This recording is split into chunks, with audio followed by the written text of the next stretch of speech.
आगामी दिल्ली विधानसभा चुनाव को लेकर बीजेपी और आम आदमी पार्टी के बीच जुबानी जंग जारी है।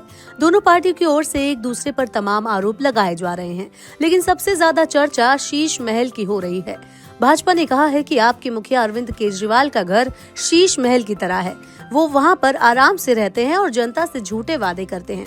शीश महल को लेकर भाजपा के आरोपों से दिल्ली की राजनीति गर्मा गई है।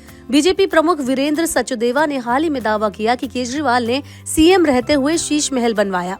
सीएजी की 2022 की रिपोर्ट में उसकी लागत पर 33.66 करोड़ रुपए बताया गया है, जबकि उसका खर्च इससे भी ज्यादा था। लेकिन क्या आप जानते हैं कि शीश महल होता क्या है और ये शब्द आया कहां से? आज हम आपको इस वीडियो में इसके बारे में बताते हैं। शीश महल शब्द का अर्थ। शीश महल जैसा कि नाम से ही जाहिर होता है, ये एक शाब्दिक अर्थ दर्पणों का महल है। पश्चिम बंगाल यूनिवर्सिटी की प्रोफेसर उर्वी मुखोपाध्याय ने द टेलीग्राफ ऑनलाइन को बताया कि शीश महल के अंदर के हिस्से में सुंदर रोशनी होती है।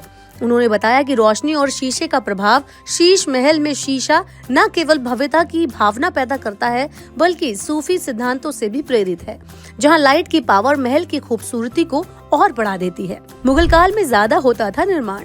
प्रोफेसर ने बताया कि शीश महल का ज्यादातर निर्माण मुगल काल में करवाया जाता था, विशेषकर अकबर के बाद स्वयं को दैवीय शक्ति के रूप में दर्शाने के लिए प्रकाश और जल के रूप में प्रयोग किया। बता दें कि आगरा, पटियाला और जयपुर में स्थित शीश महल वास्तुकला के बेजोड़ उदाहरण हैं, जो लाहौर किले में स्थित शीश महल से बहुत मिलते जुलते हैं। इन संरचनाओं को दर्पण के काम से सजाया जाता है, जिसके बाद महल को देखकर लोग मंत्रमुग्ध हो जाते हैं।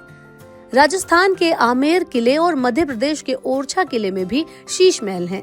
मुगल बादशाहों के लिए ये महल शक्ति और वैभव के प्रतीक थे। फिल्मों में भी दिखाया गया शीश महल।